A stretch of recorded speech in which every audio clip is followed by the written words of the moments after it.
Bonjour à tous, ravi de vous retrouver sur Public Sénat.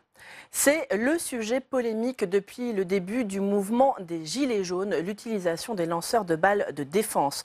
Depuis le début des manifestations, 2000 gilets jaunes ont été blessés, dont 220 grièvement, et 63% de cela l'ont été par des tirs de LBD. Alors il y a eu de nombreuses mises en garde à l'égard de l'utilisation de ces lanceurs de balles de défense, celle de l'ONU qui a demandé une enquête pour utilisation excessive de la force de la part des forces de maintien de l'ordre, qu'il s'agisse de la police ou de la gendarmerie.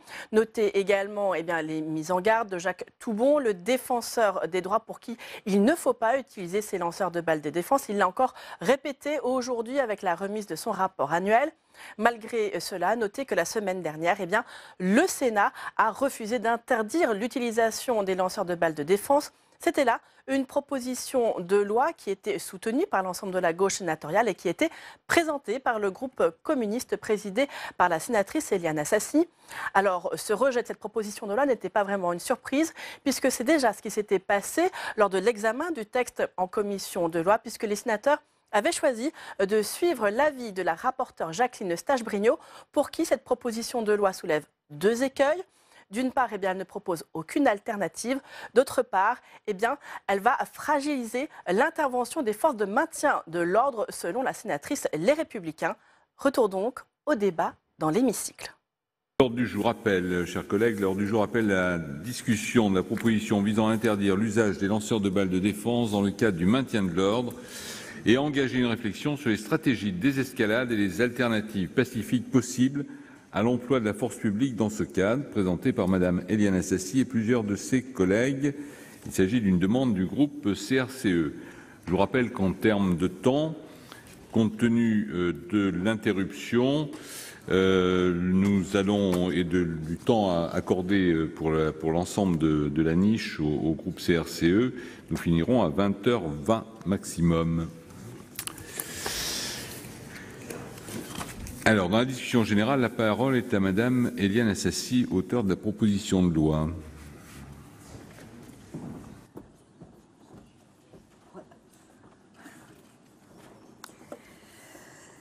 Monsieur le Président, Monsieur le Ministre, mes chers collègues, l'examen de notre proposition de loi, Madame la rapporteure, excusez-moi, l'examen de notre proposition de loi qui vise à interdire le lanceur de balles dit LBD 40 et à proposer une nouvelle doctrine de maintien de l'ordre intervient à un moment critique de la vie démocratique de notre pays, théâtre d'un mouvement citoyen et social d'une longévité sans précédent et d'un caractère totalement inédit.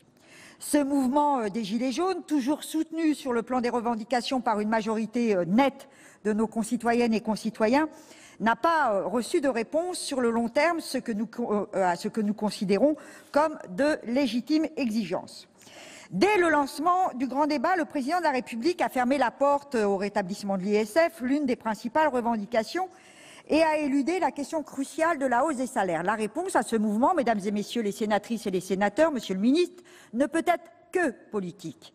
Elle ne peut être une réponse d'autorité, d'utilisation de la force. En un mot, la répression ne pourra calmer la colère et l'exaspération. Tout montre au contraire qu'elle ne peut que l'attiser.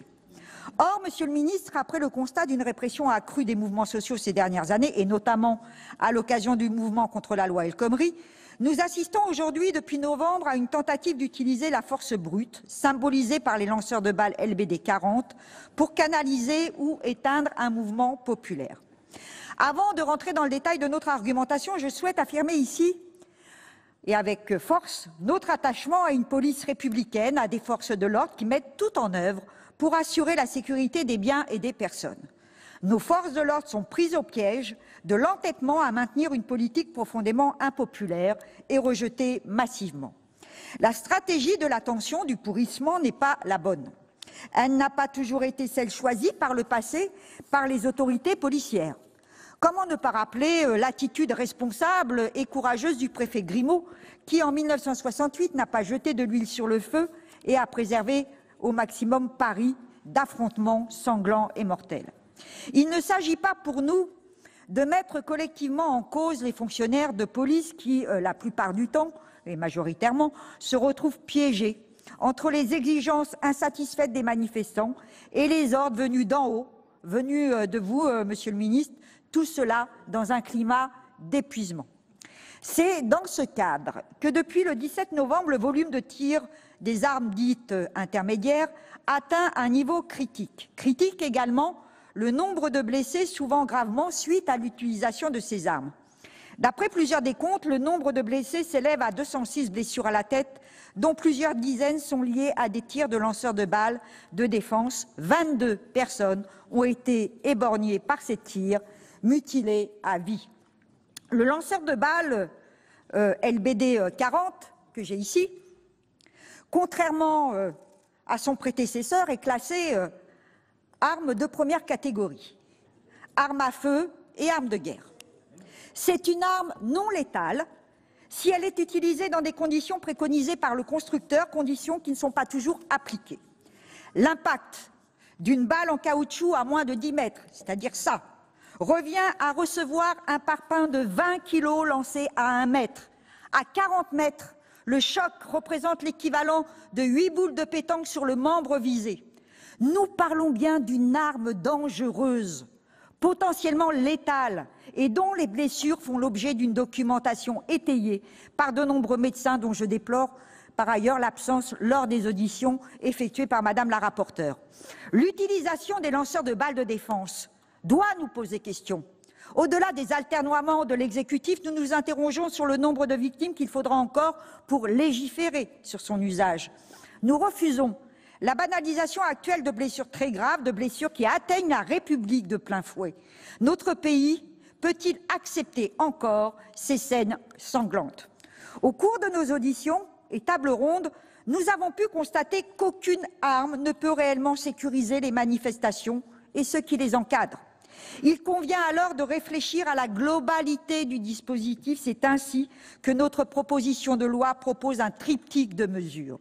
Tout d'abord, l'arrêt immédiat de l'usage des lanceurs de balles de défense pour cause de santé publique et d'atteinte grave à l'intégrité physique des manifestants. Ensuite, une plus grande transparence des données relatives à l'usage des armes. Sans le travail des journalistes et spécialistes sur la question, nous n'aurions aucun chiffre fiable, l'exécutif ayant attendu des semaines de l'utilisation, donc un chiffre de l'utilisation de ces armes. Or, le manque de transparence du pouvoir nuit autant à notre démocratie qu'à l'analyse de la situation. Enfin, il est temps d'avoir une réflexion poussée sur nos doctrines de maintien de l'ordre et de la formation effectuée par les forces de sécurité.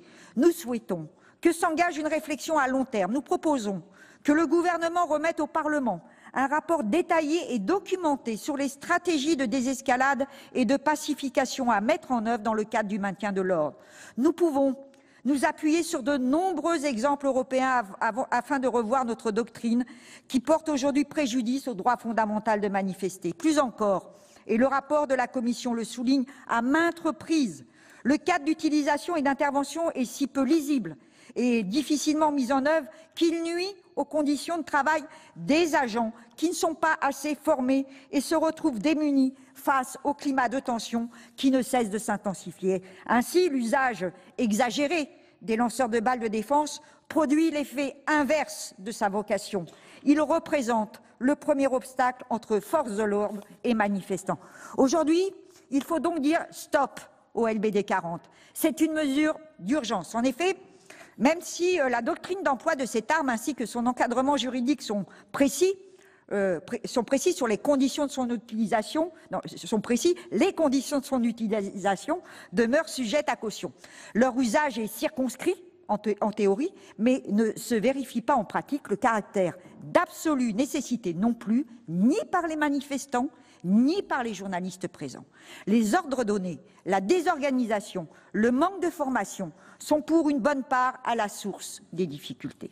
Les effectifs de policiers et gendarmes formés aux situations de maintien de l'ordre ne sont pas suffisantes et l'on doit recourir donc à l'emploi d'unités dont ce n'est pas la fonction. Je pense notamment aux unités formées à la lutte contre les violences urbaines, les brigades anticriminalité. Celles-ci sont formées à l'interpellation et non à l'action collective pour circonscrire les débordements des manifestants. Sur les 13 460 tirs de balles de défense effectués par toutes les unités de la police nationale, 85% sont dus aux unités civiles présentes sur le périmètre et non au CRS dont le maintien de l'ordre et l'utilisation des LBD 40 dans ce cadre est la fonction. Pire, de l'aveu de certains policiers, les LBD sont mis entre les mains d'agents qui n'ont jamais touché une arme, et notamment cette arme. La formation dont nous parlons, hors unité spécifique de maintien de l'ordre, est d'un tir de 5 balles tous les 3 ans, sans mise en situation réelle, sans cible mouvante. Nos manifestations sont donc encadrées par des agents qui ne sont pas formés au maintien de l'ordre et dont on peut douter de la maîtrise de l'arme qu'ils portent. Des unités disparates, épuisées, dont le commandement entre compagnies n'est pas unifié, qui se gênent mutuellement.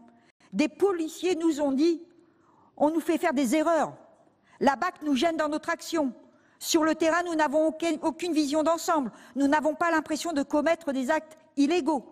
Le manque d'effectifs et de formation des forces de l'ordre perturbe gravement la stratégie traditionnelle d'évitement entre la police et les manifestants. À cela, un seul bilan, la mise en danger des forces de l'ordre et des manifestants.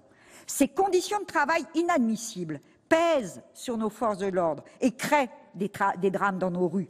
Nous avons été alertés de nombreuses fois sur l'usage des lanceurs de balles de défense, et ce, dès 2009, via une pétition en ligne. Sur le terrain législatif, une proposition de loi déposée elle aussi en 2009 visait l'interdiction des armes de 4e catégorie, dont faisaient partie les flashballs, contre les attroupements et des manifestations. Nous avons fait débattre au Sénat, ici, en 2015, notre proposition de loi visant à instaurer un moratoire sur l'utilisation et la commercialisation d'armes de 4e catégorie et à interdire leur utilisation par la police et la gendarmerie contre des attroupements ou manifestations. Donc beaucoup sont celles et ceux aujourd'hui qui se mobilisent pour dénoncer les conditions d'usage et les répercussions de cette arme. Il y a eu plusieurs rapports de la CNDS. Le défenseur des droits recommande d'interdire l'usage des lanceurs de balles de défense dans le cadre d'opérations de maintien de l'ordre, quelle que soit l'unité susceptible d'intervenir. Il demande d'ailleurs la suspension dans les manifestations à venir. Le préfet de police de Paris avait en son temps préconisé l'abandon de l'utilisation de cette arme.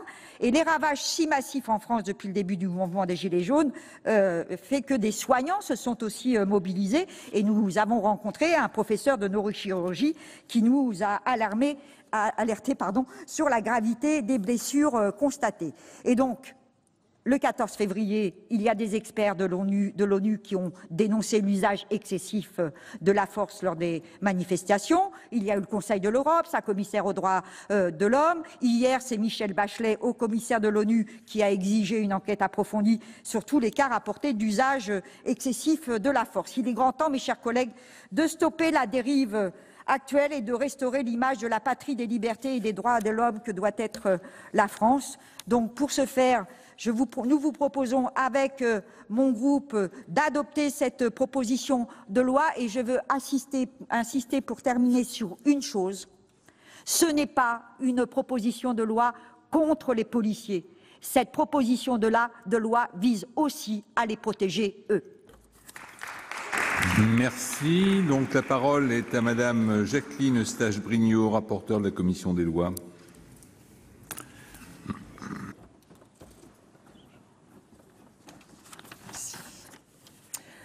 Monsieur le Président, Monsieur le Ministre, chers collègues, par le biais de l'examen de la proposition de loi déposée par Madame Éliane Assassi et plusieurs de ses collègues du groupe CRCE, le Sénat est amené aujourd'hui à se prononcer sur un sujet qui, depuis quelques semaines, divise dans le débat public, celui de l'usage des lanceurs de balles de défense dans les opérations de maintien de l'ordre. Notre débat s'inscrit dans un contexte de forte tension que nous ne saurions ignorer dans le cadre de nos échanges. Depuis maintenant 16 semaines, nous assistons sur l'ensemble du territoire à des manifestations hebdomadaires qui s'accompagnent d'actes de violence et de dégradation sans précédent. Outre des dégâts matériels d'une ampleur inédite, un nombre malheureusement important de blessés est à déplorer du côté des manifestants comme des forces de l'ordre. Dans ce contexte pour le moins inédit, beaucoup s'interrogent légitimement sur l'adéquation de la doctrine française de maintien de l'ordre. Il est certain que les événements récents appelleront des évolutions. C'est d'ailleurs dans cette optique que le Sénat a adopté dès le mois d'octobre dernier une proposition de loi visant à prévenir et sanctionner les violences dans les manifestations qui revient la semaine prochaine dans cet hémicycle. La proposition de loi dont nous sommes saisis s'inscrit assurément dans ce débat. Mais elle adopte un angle précis en mettant uniquement l'accent sur la réduction de l'usage de la force par les forces de l'ordre. Comme l'a rappelé avant moi Madame Assassi, son objet est triple. Elle propose tout d'abord d'interdire l'utilisation des lanceurs de balles de défense dans le cadre des opérations de maintien de l'ordre. Elle vise ensuite à renforcer la transparence sur l'usage des armes par les forces de l'ordre en ouvrant au public le traitement relatif à l'usage des armes qui recense l'ensemble des cas d'usage des armes par les agents de police. Enfin, elle prévoit la remise d'un rapport au Parlement sur les avantages et les inconvénients de chaque type de doctrine au niveau européen et sur les alternatives à mettre en œuvre dans notre pays pour pacifier le maintien de l'ordre dans le cas des manifestations. S'il soulève un débat essentiel, ce texte n'en présente pas moins d'importantes limites qui ont conduit la commission des lois à ne pas l'adopter. Avant même de se pencher sur l'opportunité des dispositifs proposés, notre commission a relevé que le texte soulevait des difficultés d'ordre juridique. La plupart de ces dispositions ne relèvent en effet pas du domaine de la loi, mais du domaine réglementaire. Ainsi en est-il de la liste des armes susceptibles d'être utilisées dans le cadre du maintien de l'ordre, ainsi que des conditions d'accès aux fichiers relatifs à l'usage des armes. Surtout, il est apparu à notre commission que les dispositifs proposés présentaient des difficultés importantes sur le fond. Il me semble avant toute chose nécessaire de s'attarder quelques instants sur le cadre juridique d'usage du LBD qui fait trop souvent l'objet d'approximations. Le LBD ne constitue pas, contrairement aux idées reçues, une arme en libre service utilisée à la légère. Bien au contraire, comme l'a rappelé récemment le Conseil d'État, son emploi dans le cadre des opérations de maintien de l'ordre est strictement encadré. Rappelons en effet que deux usages précis sont prévus par le Code de la sécurité intérieure. Le premier, dit collectif, est spécifique aux opérations de maintien de l'ordre. Il autorise l'usage du LBD lorsque, à l'occasion d'un attroupement sur la voie publique, des voies de fait ou des violences sont commises à l'encontre des forces de l'ordre ou lorsque celles-ci ne sont pas en mesure de protéger le terrain qu'elles occupent. Le LBD est alors utilisé en groupe par l'ensemble de l'unité sur décision du commandement. Le second usage, dit individuel, repose sur le régime général des armes par les forces de sécurité intérieure. Le LBD peut alors être utilisé, y compris dans le cas d'une manifestation, lorsque l'usage de l'arme létale est légitime. Il s'agit par exemple des cas de légitime défense, d'état de nécessité ou de périple meurtrier. En revanche, et j'insiste sur ce point, le LBD ne peut pas être utilisé par les unités de maintien de l'ordre en vue de disperser un attroupement après sommation. Son usage est purement défensif.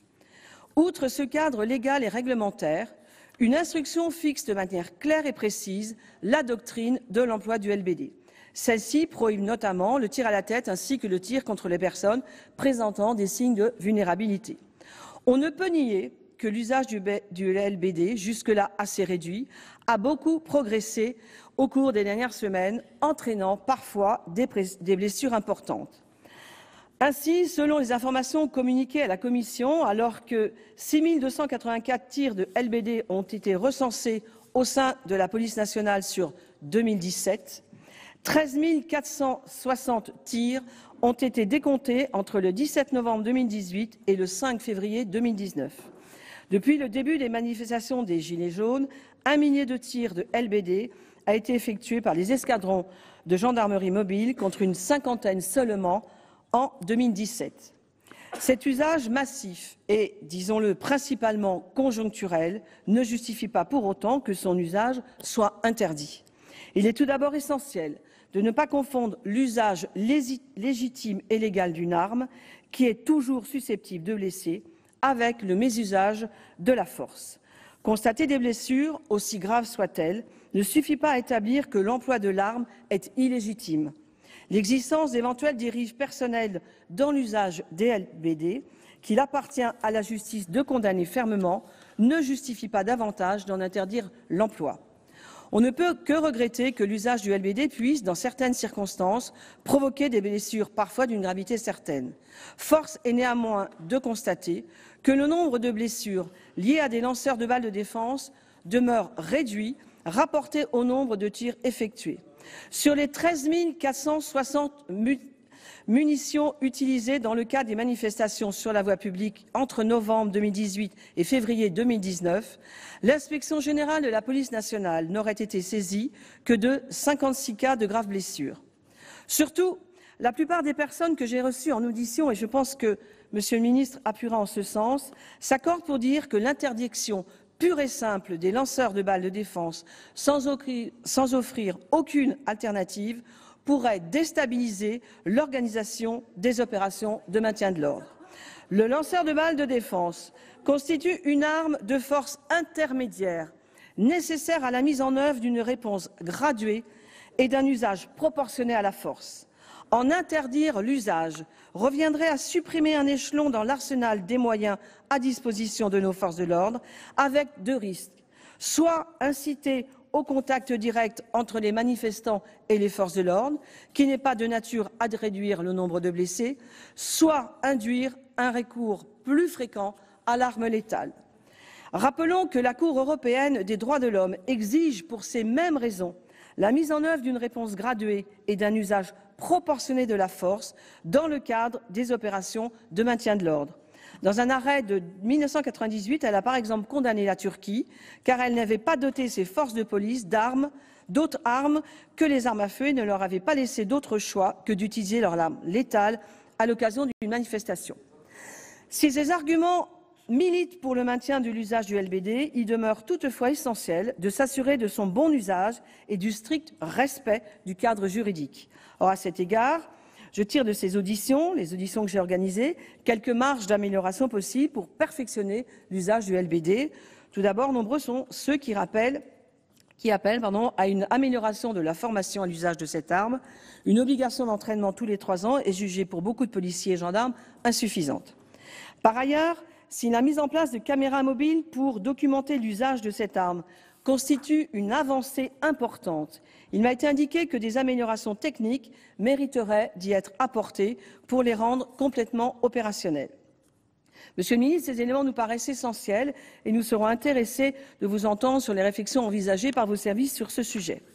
Avant de clore mon propos, je souhaiterais évoquer en quelques mots la position de notre commission sur les 2 autres articles du texte. Tout comme l'interdiction du LBD, l'ouverture au public du traitement relatif à l'usage des armes est porteuse de risques pour les forces de l'ordre. Outre les difficultés qu'elle soulève en termes de protection des données personnelles, elle pourrait conduire à rendre publiques des données relatives aux conditions d'intervention des forces de l'ordre, ce qui risquerait de fragiliser leur action. En outre, ouvrir ce traitement ne donnerait qu'une vision partielle de l'usage des armes, car il ne concerne que la police nationale.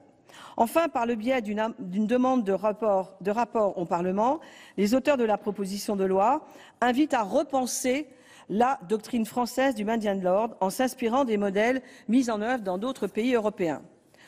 Le débat mérite d'être posé. Toutefois, les pistes esquissées par la proposition de loi ne paraissent pas de nature à répondre aux défis auxquels le dispositif français de maintien de l'ordre est aujourd'hui confronté.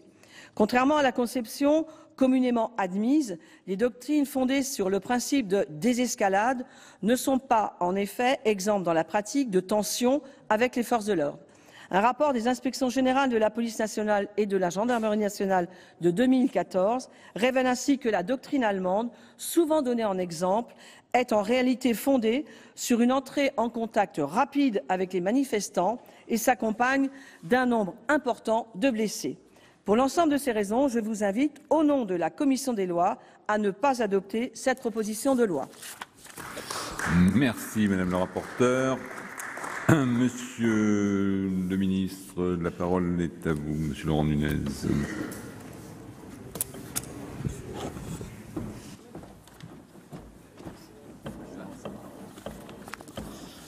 Monsieur le Président, Madame la rapporteure, Mesdames et Messieurs les sénateurs, depuis quelques semaines, le débat sur le maintien de l'ordre s'est concentré sur une question, une arme non létale employée par nos policiers et nos gendarmes le lanceur de balles de défense ou plus communément appelé le LBD.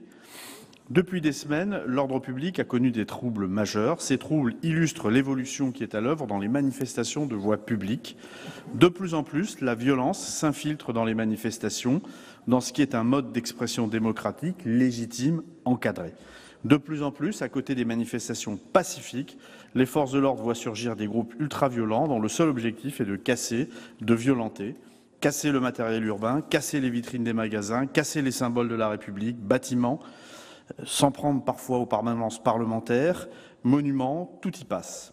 Et s'en prendre aux forces de l'ordre, bien évidemment, en tant que représentants de nos institutions, par tous les moyens, jets de projectiles, jets d'engins incendiaires. Et nous avons tous en tête ces terribles images, une première fois lors de la loi de la contestation sur les lois El Khomri, puis encore à nouveau le 1er mai 2007, ces terribles images de fonctionnaires de police qui avaient été transformés en torches humaines alors qu'ils étaient là uniquement pour faire respecter la loi.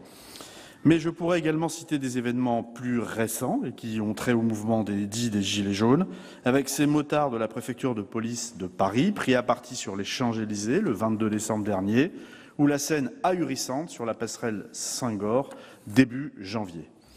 Depuis le 17 novembre, il y a eu près de 1500 blessés parmi les forces de l'ordre, qu'il s'agisse de policiers, de gendarmes et même de pompiers. Depuis le 17 novembre, on a compté près de 80 dégradations majeures sur des bâtiments publics. Nous ne parlons pas de manifestations pacifiques déclarées de gens qui expriment des revendications, mais nous sommes confrontés, policiers, gendarmes, sur le terrain, à des individus extrêmement violents qui veulent en découdre et dont c'est apparemment la seule motivation. Et ces violences sont inqualifiables, inacceptables. Ces violences transforment en réalité les manifestations en émeutes. Et il faut dire les choses clairement. Les forces de l'ordre sont alors engagées sur ces manifestations. Elles savent que presque systématiquement, elles seront confrontées à ce phénomène. Et cela change tout. Aux techniques de dispersion classiques des cortèges, il faut substituer des techniques qui sont destinées à lutter contre des violences urbaines, contre des émeutes. Et c'est dans ce contexte très particulier que doit se poser la question de l'armement mis à disposition des forces de l'ordre. Et la proposition de loi que nous examinons aujourd'hui, si elle était adoptée, priverait ces forces de l'ordre d'un moyen qui est devenu nécessaire pour dissiper les violences et contenir les débordements. Maintenant, je veux que cela soit clair. Le LBD n'est pas une arme anodine, et Madame le rapporteur l'a rappelé. Nous avons tous à l'esprit quelques images dures, de blessures parfois très graves, et c'est pourquoi son emploi est strictement, extrêmement encadré. Les forces de l'ordre agissent en effet dans un cadre légal précis et sont guidées par deux principes fondamentaux, l'absolue nécessité et la stricte proportionnalité, que ce soit en matière de légitime défense ou pour disperser un attroupement. Il s'agit toujours de contenir les individus les plus agressifs et les disperser, en évitant d'attiser la violence et en préservant ainsi ceux qui, eux, veulent porter leurs revendications pacifiquement et que jamais ce gouvernement n'a dissuadé de manifester. À preuve, tous les samedis, nous encadrons des manifestations et des mouvements. En ce sens, l'utilisation du lanceur de balles de défense constitue une réponse graduée et proportionnée à la multiplication des situations de danger. Ainsi, lors d'opérations de maintien de l'ordre, il ne peut être fait usage du LBD que si des voies de fait ou des violences sont commises contre les forces de l'ordre ou pour leur permettre de protéger une position. Et je vous l'ai dit en débutant mon propos, cette situation devient malheureusement courante. J'ajoute que les fonctionnaires dotés de ce matériel sont formés et habilités. Ils doivent respecter un protocole précis en termes de distance, en termes de visée. Si ce protocole n'est pas respecté, c'est qu'un manquement est commis, et si un manquement est commis, il y a une enquête et il doit être sanctionné. Puisque j'en viens à la question des fautes, j'aimerais dire deux choses. D'abord, tout soupçon de manquement entraîne une enquête et une sanction si une faute est établie. C'est vrai pour l'emploi des LBD, mais c'est vrai pour toutes les actions de nos forces de l'ordre. Systématiquement, ces forces de l'ordre sont soumises au contrôle des différentes inspections générales et, le cas échéant, de la justice. En la matière, un certain nombre d'enquêtes ont été ouvertes ces dernières semaines auprès de l'Inspection générale de la police nationale et de l'Inspection générale de la gendarmerie nationale, notamment pour des faits allégués de mauvais usage de LBD. Au total, depuis le début du mouvement dit des Gilets jaunes, on compte environ 2200 blessés parmi les manifestants et 83 enquêtes en cours à l'IGPN et à l'IGGN impliquant des faits concernant des tirs de LBD. Chaque tir étant précisément enregistré, nous savons qu'il y a eu 13 095 tirs de LBD depuis le début du mouvement, et donc, je vous le redis, 83 enquêtes. Cependant, comme je vous le disais, ce n'est pas une arme anodine et la sécurité de tous est notre priorité. C'est pourquoi nous avons pris des mesures et le ministre de l'Intérieur a notamment exigé que tous les policiers et les gendarmes munis de LBD puissent être dotés de caméras piétons pour pouvoir vérifier systématiquement le bon usage de l'arme et surtout contextualiser cet usage pour s'assurer qu'il a été effectué dans des conditions réglementaires. Certains posent néanmoins encore une question. Pourquoi le choix du LBD ? D'abord, j'ai beaucoup entendu que le LBD est une forme d'exception française, une arme qui ne serait utilisée que dans notre pays. C'est faux, d'autres polices l'utilisent, en Espagne, en Croatie, en Bulgarie ou encore en Slovénie. Les forces de sécurité intérieure sont dotées de LBD. Ensuite, nous avons fait le choix, en France, de la distance quand il n'y a pas d'exaction et de violence dans notre doctrine de maintien de l'ordre. Et les forces de l'ordre, dans un premier temps, bien évidemment, ne vont pas au contact et cherchent au contraire à ne pas exciter les violences en évitant autant que possible le corps à corps et en dispersant les violences à distance. Enfin, le LBD ne peut être pris en compte séparément des autres matériels. C'est un ensemble d'outils, d'armes qui sont mis à disposition et qui répondent chacun à une situation particulière. Gaz lacrymogène, canon à eau, dispositifs de désencerclement qui sont prévus chacun pour des situations particulières, des circonstances précises que les retours d'expérience ont permis d'identifier. Le LBD répond dans ce cadre à cet ancrage dans la violence de certains groupes d'émeutiers, à la multiplication des situations où les policiers ou les gendarmes se trouvent aux limites de la légitime défense. Si nous supprimions les LBD, il ne resterait dans bien des cas que le corps à corps ou l'usage des armes de service. Je ne crois pas qu'il s'agisse d'alternatives que nous souhaitions. Mesdames et messieurs les sénateurs, j'aimerais que l'on ne se méprenne pas. S'il n'y avait pas de violence, il n'y aurait pas de blessés chez les manifestants ni chez les forces de l'ordre. S'il n'y avait pas de casseurs, s'il n'y avait pas de casseurs, s'il n'y avait pas d'agresseurs, il n'y aurait aucun tir de LBD. Alors, s'il n'y avait pas de casseurs, s'il n'y avait pas d'agresseurs, il n'y aurait pas de tir de LBD. Alors je serai le premier à être rassuré lorsque les forces de l'ordre n'auront plus à utiliser les LBD. Cela voudrait dire que les manifestations ont retrouvé leur calme et que les casseurs ont perdu. Mais tant qu'il y aura des individus ultra-violents pour se glisser dans les cortèges, nous devons assurer la sécurité des Français, garantir la protection des manifestants, garantir la protection des manifestants et garantir la protection des biens. Nous devons être vigilants et exigeants, nous devons vérifier sans cesse que les règles d'emploi des LBD sont respectées, mais nous ne pouvons pas nous permettre de retirer à nos policiers et à nos gendarmes un moyen utile et nécessaire pour le maintien du bon ordre républicain. Cette proposition de loi, si elle était adoptée, pourrait avoir des conséquences dangereuses pour la sécurité des Français et en premier lieu, d'ailleurs, la sécurité des manifestants. Vous comprendrez donc que le gouvernement s'opposera à cette proposition de loi en ce qu'elle prévoit la suppression du LBD. Un mot pour conclure sur la possibilité d'accéder au traitement d'usage, donc au système interne, qui est un système interne, donc qui enregistre chacun des tirs de LBD. Nous avons effectivement un traitement informatique qui permet, dans la police nationale, d'enregistrer les tirs de LBD, mais c'est une application purement interne qui est réservée à l'inspection générale de la police nationale, à la hiérarchie des policiers, qui comporte un certain nombre de données personnelles qui sont protégées, et il n'est donc pas possible, bien évidemment, d'en ouvrir le traitement. Concernant l'aspect qui porte sur les doctrines du maintien de l'ordre, je voudrais dire un mot sur ce que l'on entend souvent dire sur la doctrine de la désescalade. La doctrine de la désescalade, moi personnellement, je ne sais pas ce que c'est. On ne peut pas engager une procédure de désescalade quand nous avons affaire à des manifestations violentes, quand nous avons affaire à des casseurs.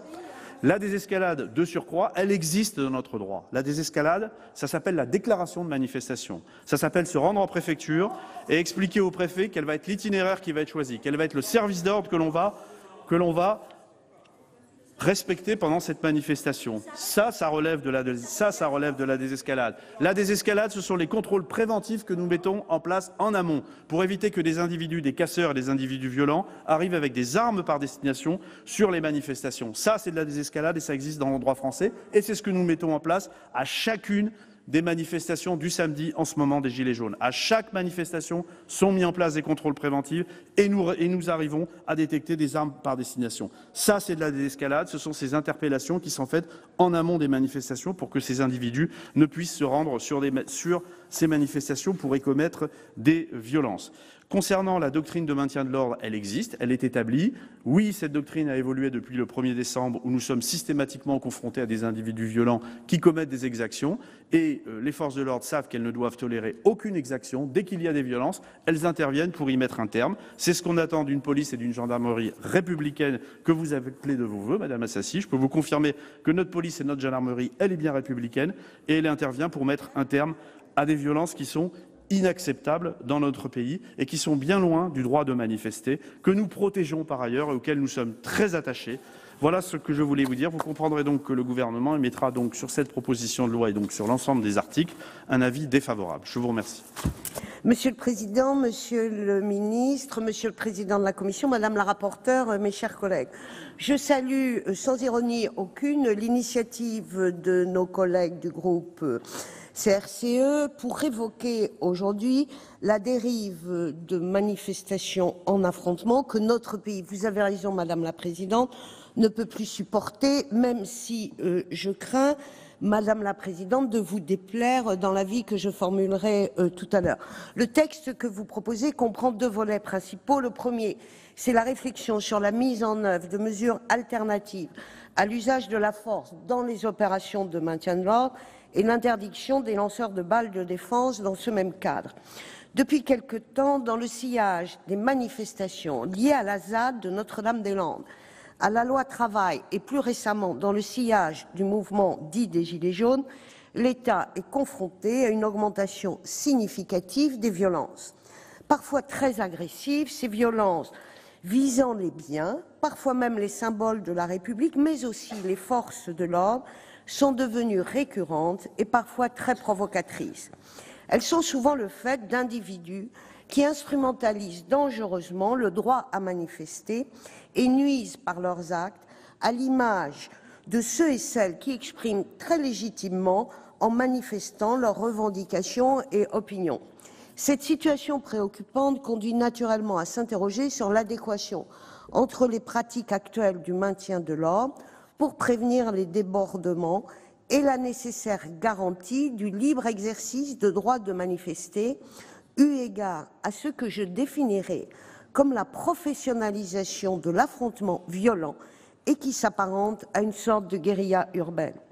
Cette réflexion sur l'organisation des opérations doit naturellement intégrer une attention particulière aux conditions de l'octroi de l'habilitation à user de cette arme, notamment en termes de formation initiale, mais aussi quant à l'exigence de tirs d'entraînement par la suite qui paraissent assez insuffisants aujourd'hui. Mais une telle réflexion nécessite du temps et les conclusions ne peuvent être déduites avant l'aboutissement de cette évaluation. Je ne doute d'ailleurs pas, Monsieur le Ministre, que face à la récurrence et à l'évolution de ces affrontements violents et de leur forme, le gouvernement n'ait déjà engagé une démarche d'évaluation. Le deuxième volet de la proposition de loi porte sur l'interdiction de l'usage des lanceurs de balles de défense. Il convient de rappeler que les lanceurs de balles de défense constituent une arme de force intermédiaire à l'usage strictement encadré. Ils ne visent pas le manifestant que je qualifierais d'ordinaire, mais celui que j'appellerais, pardonnez-moi, le fauteur de troubles. Son usage est conditionné à une absolue nécessité et à un déploiement proportionné. L'utilisation de ces armes, faut-il le rappeler, n'intervient que lors d'une situation extrêmement dégradée et obéit à une procédure très spécifique. Il s'agit d'une arme de riposte et de défense qui ne peut être employée que pour disperser un attroupement après des sommations prononcées par des autorités habilitées ou à titre dérogatoire lors de situations d'urgence ou d'agression violente qu'il n'est pas besoin ici de décrire, vu les nombreuses images que nous avons eues et les nombreuses scènes d'agression violente des agents des forces de l'ordre. Prévoir une interdiction de cette arme intermédiaire sans prévoir d'alternative est de nature à déstabiliser brutalement, soudainement et dangereusement l'organisation des opérations de maintien de l'ordre telles qu'elles existent aujourd'hui. Retirer en effet un échelon intermédiaire dans la palette des armes autorisées ferait forcément défaut dans la nécessaire graduation de la réponse que les forces de l'ordre se doivent d'apporter. On encourrait alors vraisemblablement deux écueils qui sont le contraire de votre intention, un risque de recours plus fréquent à une arme létale et une difficulté renforcée et très sérieuse à éviter le contact direct, souvent source de violence, entre forces de l'ordre et manifestants. Enfin, il apparaît que la plupart des dispositions qui sont proposées, en particulier l'article 1, ne relèvent pas du domaine de la loi, mais du domaine réglementaire. En conclusion, il nous semble que cette proposition de loi n'est pas de nature à répondre à l'objectif annoncé, à savoir l'apaisement de l'organisation du maintien de l'ordre, ni à répondre aux formes d'agression violente très organisées auxquelles nos forces de l'ordre doivent faire face. Je citerai en exemple les stages de formation à la guérilla urbaine qui étaient organisés à Notre-Dame-des-Landes par les gens qui étaient des zadistes, qui posent quand même question. Je voudrais redire ici le profond attachement des centristes au respect des libertés individuelles et donc du droit à manifester, et en même temps notre soutien sans faille aux forces de l'ordre qui protègent nos libertés, qui protègent les manifestants et qui doivent aussi être protégés et disposer des moyens nécessaires à l'exercice de leur mission au service de la démocratie. Aussi, vous l'aurez deviné, le groupe centriste ne votera pas cette proposition de loi. Merci, chers collègues. La parole est maintenant à Monsieur Dany Wattebled.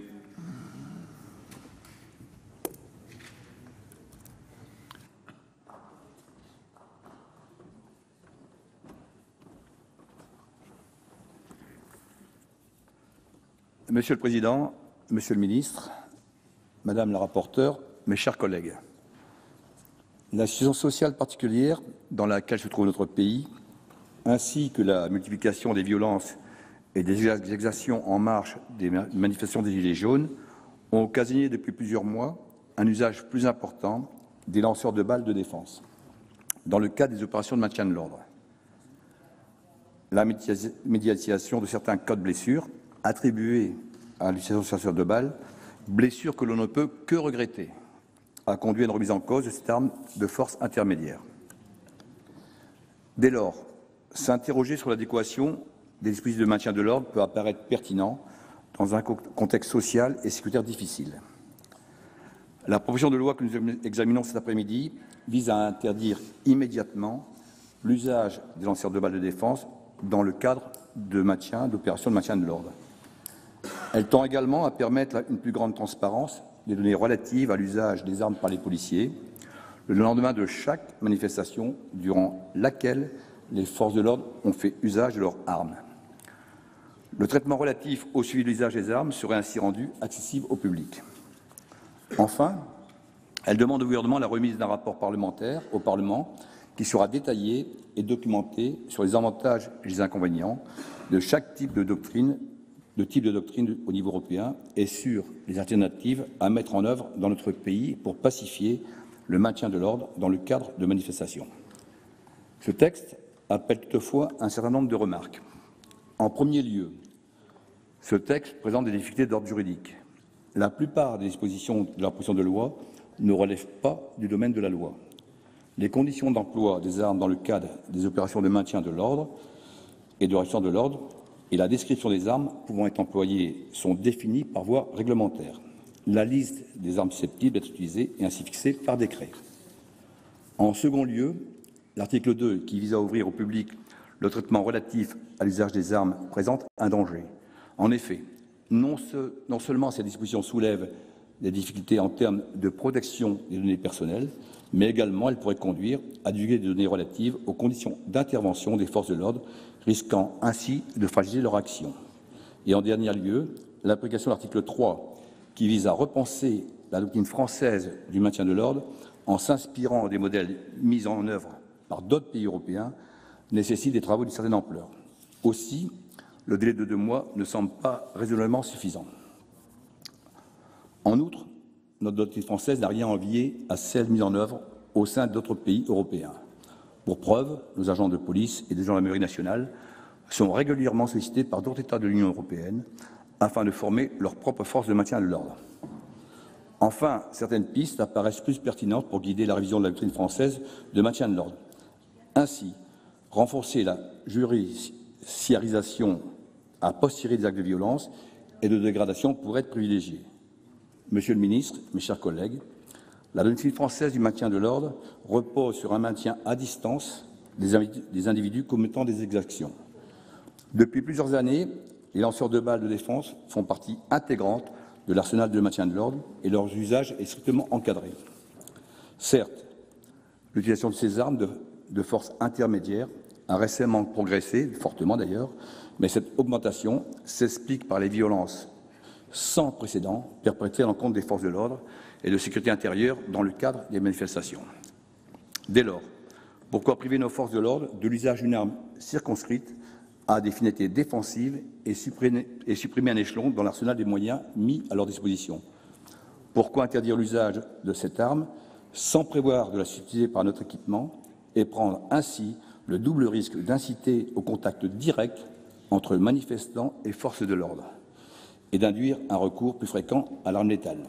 Pour toutes ces raisons, l'ensemble du groupe Les Indépendants ne votera pas en faveur de ce texte. Monsieur le Président, Monsieur le Secrétaire d'État, mes chers collègues, permettez-moi de débuter cette intervention en vous citant quelques noms.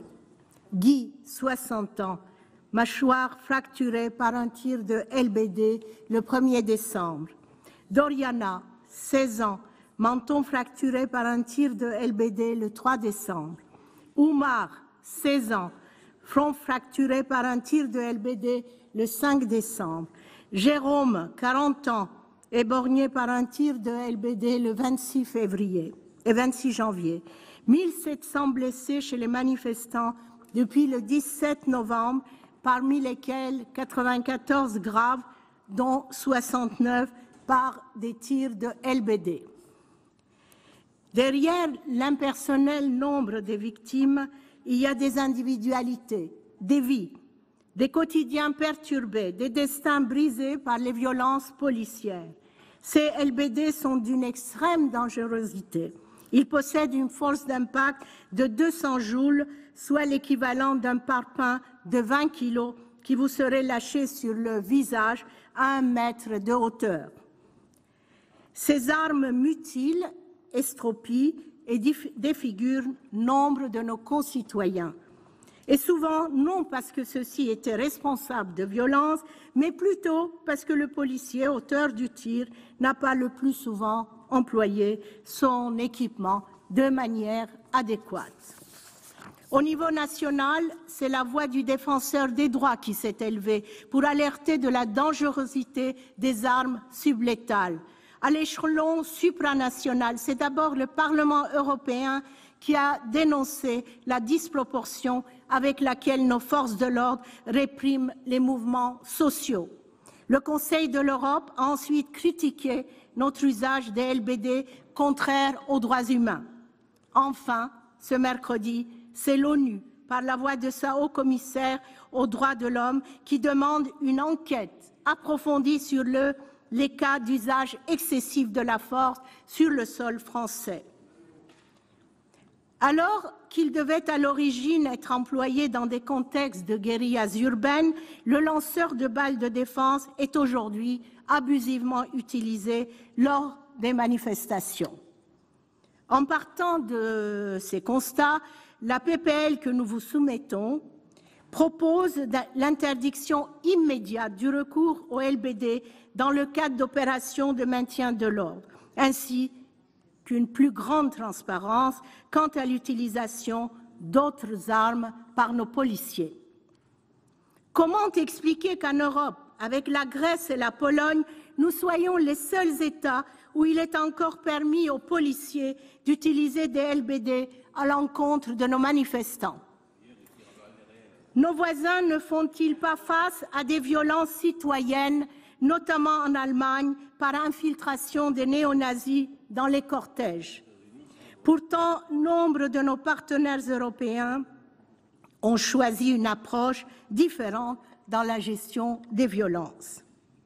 Ainsi, en Allemagne, enseigne-t-on aux forces de l'ordre la philosophie de désescalade. Celles-ci agissent en amont afin de prévenir toute atteinte à l'ordre public.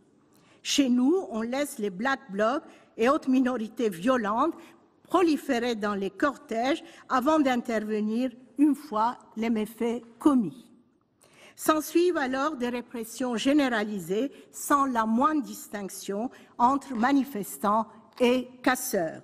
En termes d'arsenal, alors que nous utilisons des armes susceptibles de blesser nos concitoyens, les Allemands se limitent à des dispositifs permettant de garder les foules à distance. De surcroît, nos méthodes pour contenir les violences créent une promiscuité oppressante dont le nassage qui ne peut qu'engendrer une escalade de brutalité entre manifestants et policiers du fait qu'ils sont encerclés de toutes parts, n'ayant même pas la possibilité de quitter la manifestation par une rue adjacente. Madame, si vous n'êtes pas d'accord, vous ne faites pas des gestes, vous m'écoutez, vous me laissez parler. Merci. Il faudrait que nous soyons capables de rétablir un échange constructif avec les manifestants en nous inspirant davantage des peace units en Hollande ou des officiers de dialogue en Suède. Il est d'ailleurs à noter que ces deux pays possèdent des forces de police presque désarmées et sont pourtant considérés comme plus sûrs que la France par le World Economic Forum. Preuve s'il en est que ce n'est pas par l'armement dissuasif qu'on instaure la paix sociale.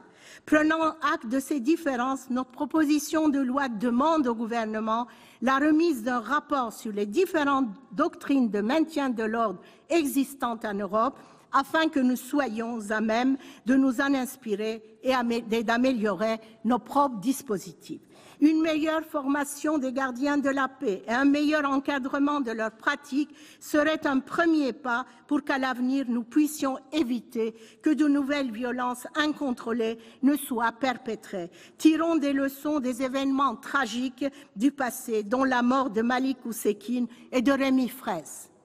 Cette proposition de loi n'est pas une offense faite aux forces de l'ordre, ni à leur travail d'ailleurs.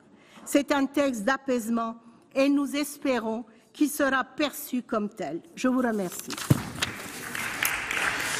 Merci, chers collègues. La parole est maintenant à Monsieur Jérôme Durain.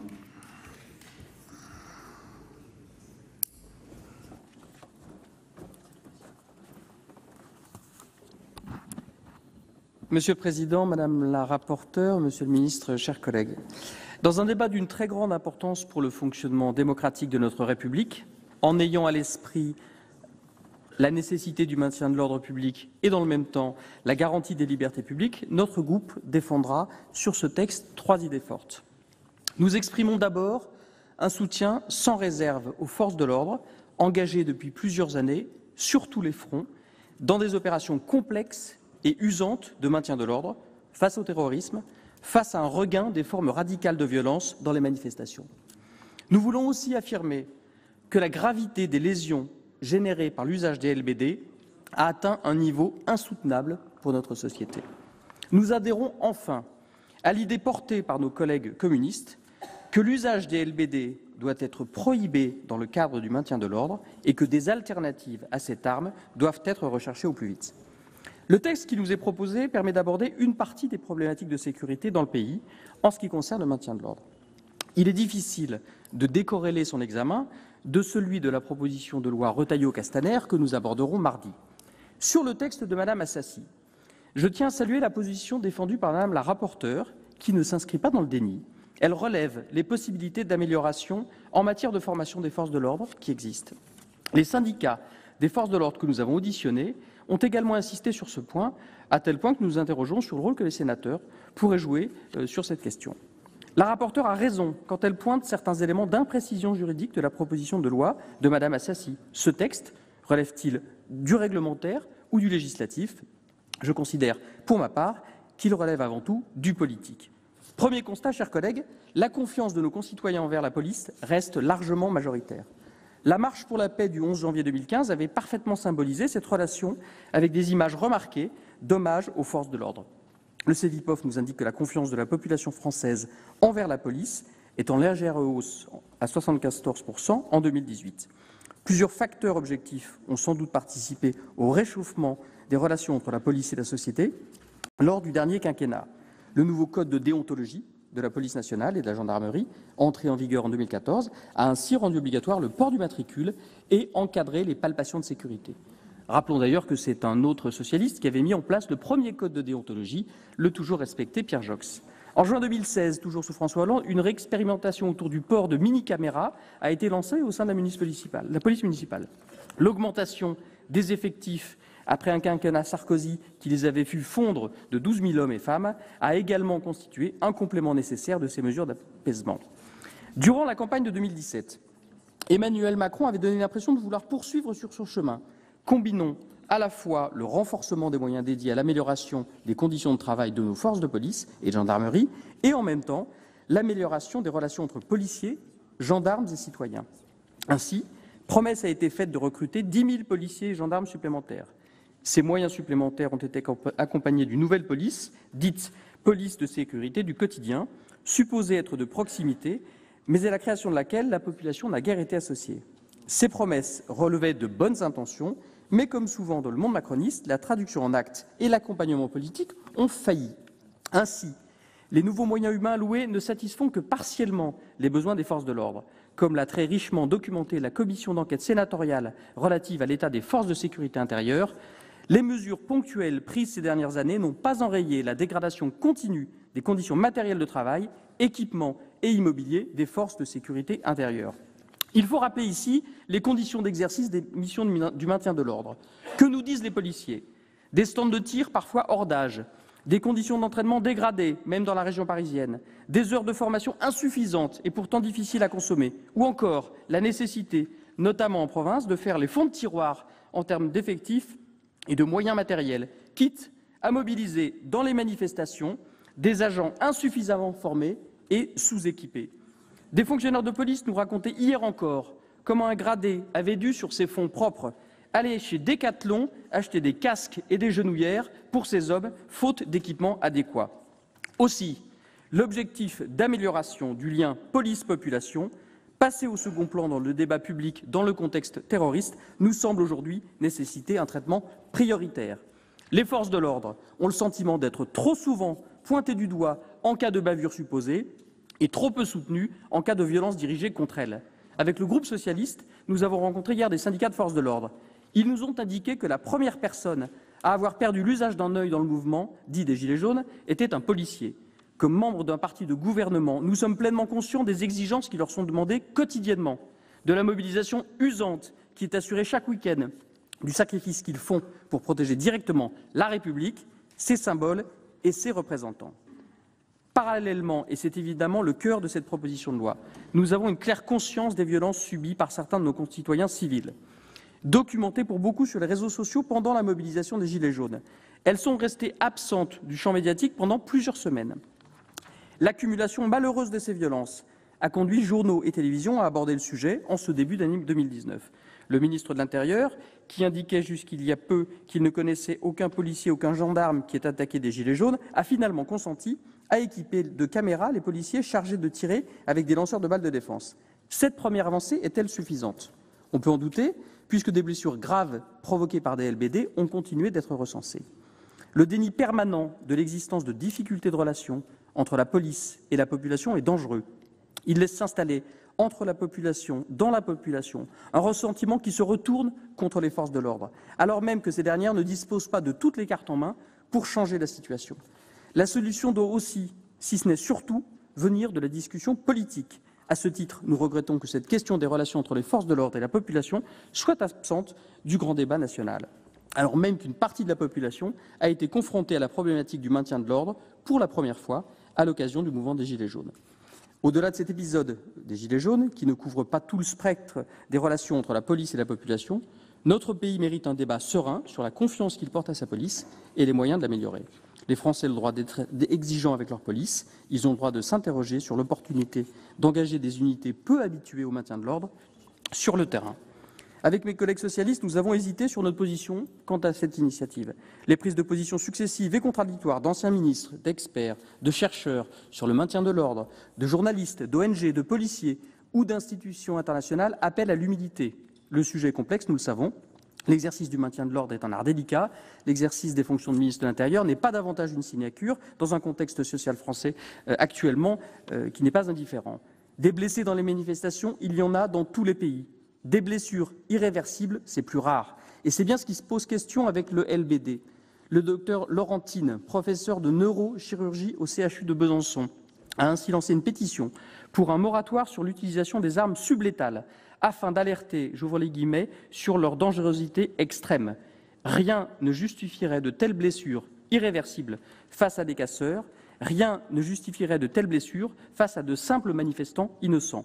C'est sans doute ces blessures graves qui ont attiré l'attention d'organisations internationales. Les demandes du Défenseur des droits, du Conseil de l'Europe et des Nations unies ne peuvent être balayées d'un simple revers de la main. On ne peut pas appeler à une renaissance de l'Europe tout en se moquant d'une résolution du Parlement européen. Face au déni qui semble caractériser l'exécutif sur ces questions de liberté publique, nous avons décidé de tirer la sonnette d'alarme. Pour cela, nous voterons le texte de nos collègues communistes, quand bien même il présente des imperfections. C'est pour nous un moyen d'appeler au débat sur la formation des forces de l'ordre, sur leur doctrine d'emploi, sur l'accent à mettre sur la recherche d'alternatives au LBD. Après les manifestations contre la loi El Khomri, une commission d'enquête à l'Assemblée nationale avait également évoqué cette piste indispensable, cherchant par exemple des solutions du côté de systèmes lumineux, produisant un éblouissement non vulnérant, ou de systèmes sonores diffusant des messages ou utilisant des fréquences provoquant un inconfort. Derrière l'usage des LBD et leur incontestable et insupportable dangerosité, nous ne pourrons pas éviter plus longtemps le débat crucial sur les moyens et la doctrine d'emploi de nos forces de l'ordre. Oui, les policiers doivent avoir les moyens de se protéger. Oui, il faut condamner les violences des extrémistes et des casseurs. Mais non, cela ne peut suffire à accepter des dommages collatéraux. Les journalistes et manifestants pacifiques qui ont essuyé des tirs de LBD ne le comprendraient pas. Surtout, cela nuirait à terme à la fois à la bonne image et au respect qui sont dus à nos forces de police. Merci. La parole est maintenant à Monsieur François Grosdidier.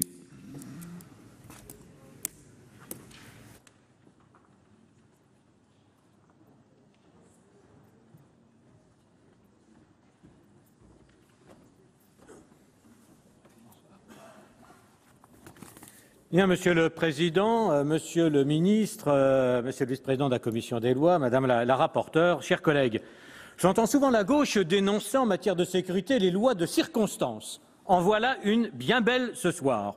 Il nous est proposé d'interdire les LBD.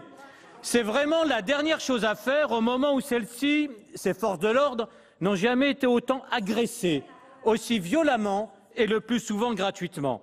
Nous avions pu le constater unanimement d'ailleurs, Madame Assassi, avec la commission d'enquête sur l'état des forces de sécurité intérieure. Non, le problème de la France de 2019 n'est pas la violence policière, même si messieurs Poutine et Erdogan s'en inquiètent.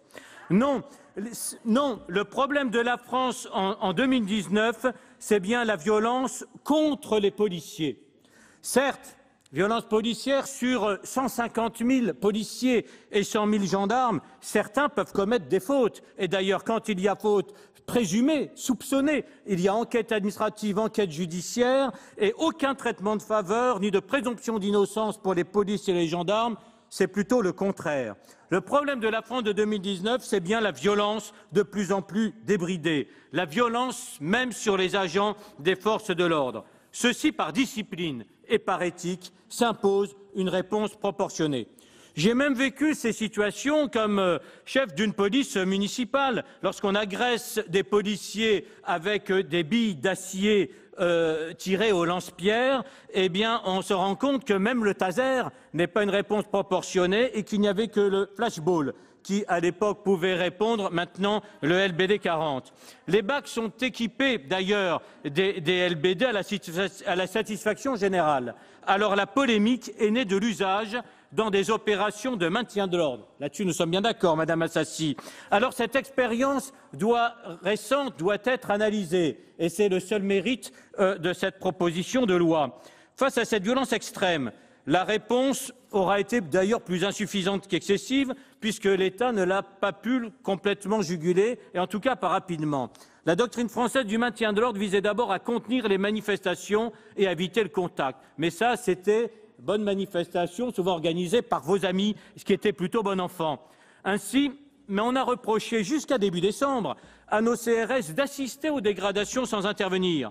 On n'avait plus affaire à des manifestants, même si c'était la grande masse des Gilets jaunes, mais à des extrémistes ou à des voyous venus pour en découdre avec les forces de l'ordre. Et là, l'exercice n'est plus le même. On n'est plus dans le maintien de l'ordre, on est dans le rétablissement de l'ordre. Et là, il faut intervenir. Et le LBD n'est pas utilisé, comme l'a rappelé Monsieur le ministre, comme les canons à eau pour de la dispersion. Le LBD est bien utilisé pour neutraliser des délinquants qui s'intègrent dans ces manifestations. Alors, que dire?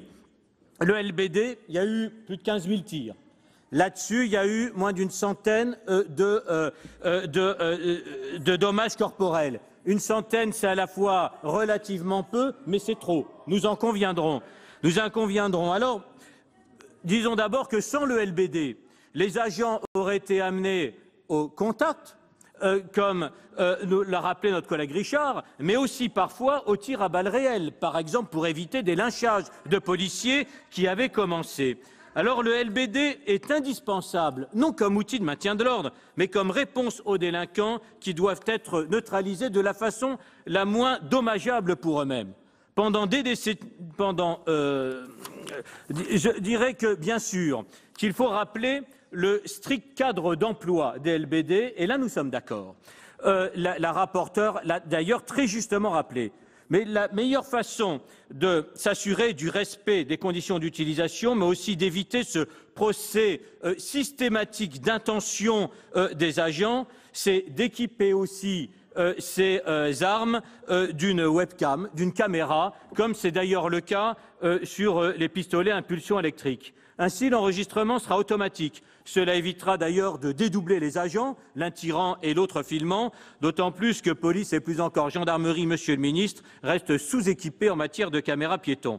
Il faut aussi former aux conditions d'utilisation nos agents, mais surtout les entraîner. C'est l'entraînement qui fait défaut. Nos policiers ne font même pas, on l'a vu, tous les tirs à balles réelles qui sont imposés par la loi. Mais il faut encore moins des entraînements à la balle de défense qui, je le sais, comme maire, coûtent plus cher que les balles réelles. Alors comment voulez-vous, dans ces conditions, éviter les erreurs de tir? Plus on a un problème de trajectoire. La trajectoire est courbe pour la balle de défense, elle est rectiligne pour la balle réelle. Et donc, il faudrait certainement compléter ces outils, d'abord mieux former pour amener à évaluer les distances, mais aussi à les équiper d'un complément d'optique qui permettrait d'apprécier avec beaucoup plus grande précision la distance. Mais pour conclure, je rappelle que le LBD est aujourd'hui la seule arme à disposition pour répondre à des agresseurs dans ces groupes.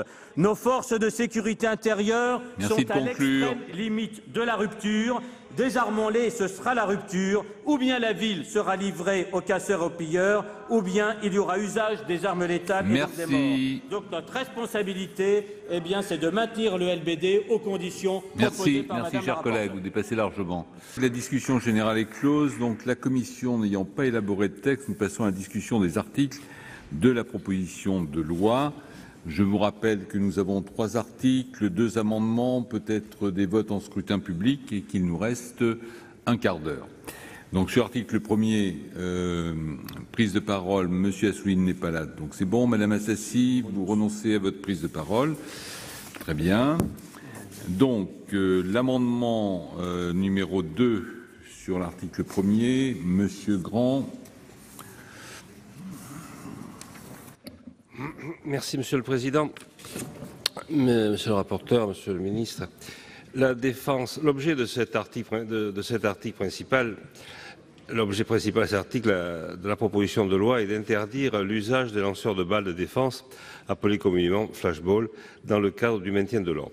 Depuis des semaines, nos forces de l'ordre sont mobilisées et durement éprouvées. Ils font l'objet de jets de projectiles d'une particulière violence, pierres, cocktails Molotov, tirs tendus de feux d'artifice, des jets d'acide et depuis le week-end dernier, d'excréments. Face à cette situation qu'aucun État ne peut tolérer, nous savons, mes chers collègues, que les tirs de balles de défense peuvent causer des blessures.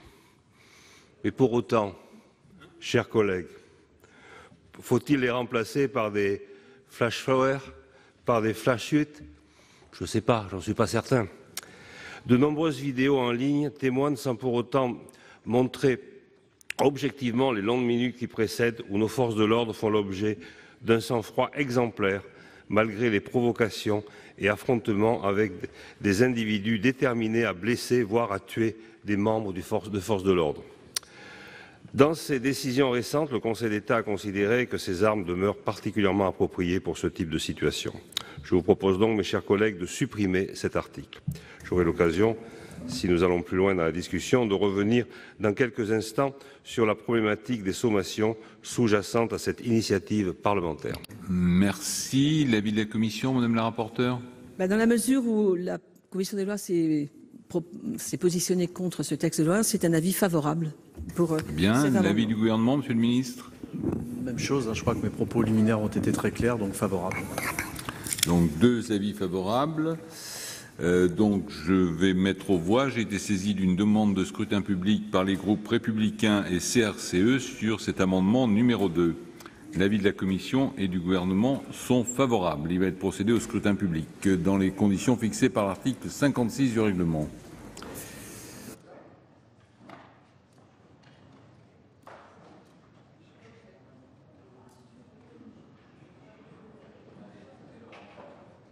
Le scrutin est ouvert.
Bien, si personne ne veut voter, le scrutin est clos.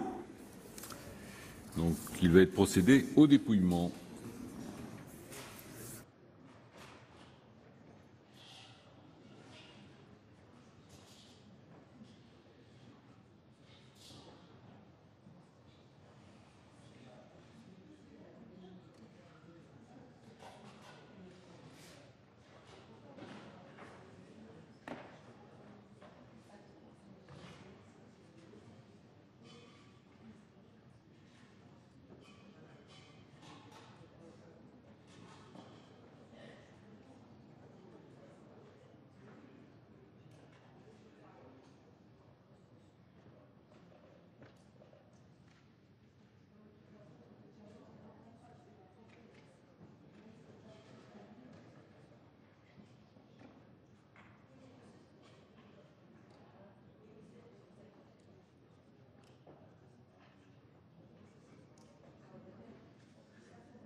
Voilà, donc voici le résultat du scrutin numéro 61 sur l'amendement numéro 2, compte tenu de l'ensemble des délégations de vote accordées par les sénateurs aux groupes politiques et notifié à la présidence. Nombre de votants 342, suffrages exprimés 341, pour l'adoption 248, contre 93. L'amendement est adopté, donc l'article est supprimé. Nous avons ensuite un article additionnel après l'article 1er, amendement numéro 1, Monsieur Grand. Ah oui, d'accord. Alors, il vaut mieux retirer, ça évite de dire défendu. Donc voilà, c'est logique. D'accord. Donc s'il est retiré, nous passons à l'article 2. Donc sur l'article 2, j'ai de nouveau une demande de, enfin s'il n'y a pas d'explication de vote, une demande de scrutin public à la demande du groupe CRCE. Les Républicains. Ah, les Républicains, pardon.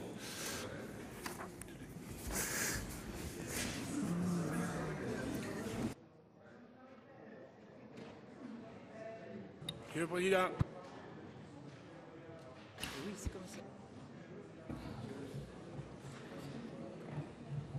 Oui, mais quel est l'avis du gouvernement? Monsieur Roquier demande la parole. Monsieur Roquier demande la parole pour l'explication de vote. J'avais l'explication. Si c'est une explication de vote, oui. Sinon, non. Article 2. Il n'y a pas d'avis. Il n'y a pas d'avis de la Commission, ni du gouvernement. Donc on vote. Le scrutin est ouvert.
Est clos, il va être procédé donc au dépouillement.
Très bien, donc voici le résultat du scrutin numéro 62 sur l'article 2. Nombre de votants 342, nombre de suffrages exprimés 342, pour l'adoption 93, contre 249, donc l'article 2 n'est pas adopté. Mes chers collègues, donc je vous rappelle que si l'article 3 n'était pas adopté, il n'y aurait plus lieu de voter sur l'ensemble de la proposition de loi dans la mesure où les 3 articles qui la composent auraient été supprimés. Il n'y aurait donc pas d'explication de vote sur l'ensemble. Donc, avant de mettre au vote l'article 3, est-ce qu'il y a des explications de vote? Madame la Présidente Assassi. Un seul mot, Monsieur le Président, puisque je pense que l'article 3 va être rejeté. Simplement pour dire que bon, nous regrettons bien évidemment l'issue du débat et donc le vote qui va conclure nos interventions sur notre proposition de loi. Moi, je trouve que c'est dommage parce que c'est un sujet aujourd'hui qui fait société. Pas simplement chez les manifestants, chez nos concitoyennes et concitoyens qui ne sont pas manifestants, et puis qui fait débat aussi au sein des forces de police. Donc il me semble que ça méritait mieux que l'issue de cette fin d'après-midi. Puis Monsieur le Ministre, je voulais simplement vous dire quelque chose parce que j'ai écouté attentivement votre intervention de tout à l'heure. Que vous parliez des forces de police, bien évidemment, et nous aussi nous en avons parlé, mais vous n'avez pas eu un seul mot de compassion à l'égard des victimes, que ce soit les blessés ou les gens qui sont mutilés désormais à vie. Et croyez bien que ça, ce sera entendu par nos concitoyennes et nos concitoyens. Merci. Explication de vote, Madame de La Gontrie. Oui, Monsieur le Président, de la même manière, de manière très sobre, puisque le temps nous est compté. Le responsable de mon groupe, Jérôme Durin, qui a dû filer à la gare, s'est exprimé longuement pour expliquer la position de notre groupe, et y compris en faisant part de la réflexion qui a été la nôtre, car nous n'avons pas eu du tout une approche binaire par rapport à cette préoccupation, et je pense que personne ne peut l'entendre ainsi. Ce qui est un peu dommage, pour reprendre un peu les termes de notre collègue Assassi, c'est que, alors que tous les intervenants, tous, ont dit qu'il y avait un problème, tous, la rapporteure elle-même a fait des préconisations. À aucun moment, Monsieur le Ministre, vous n'avez ouvert la voie vers des modifications, des prises en compte de certaines responsabilités, des réponses sur les enquêtes de l'IGPN ou de l'IGGN, mais qui sont beaucoup moins nombreuses. C'est normal, il y a beaucoup moins d'incidents dans les forces de gendarmerie. Rien. Ça fait maintenant des semaines que ça dure. Rien. Donc c'est ça qui est aujourd'hui, à ce stade du débat, sur le fait que cette proposition soit rejetée, c'est quasiment acté. Mais le plus inquiétant pour nous, c'est ça. C'est-à-dire que finalement, vous restez absolument sourds à la nécessité impérieuse de faire évoluer les choses, puisque tout le monde l'a dit, la formation, ça ne va pas, les armements eux-mêmes posent problème, la façon dont sont menées les enquêtes est absolument opaque, et le temps d'entraînement et de sélection des personnes qui peuvent s'en servir est préoccupant. Et là-dessus, nous n'avons pas de réponse, les incidents risquent de continuer, et ça, c'est terrible. Nous voterons contre la suppression de l'article et nous aurions voté pour la proposition de loi.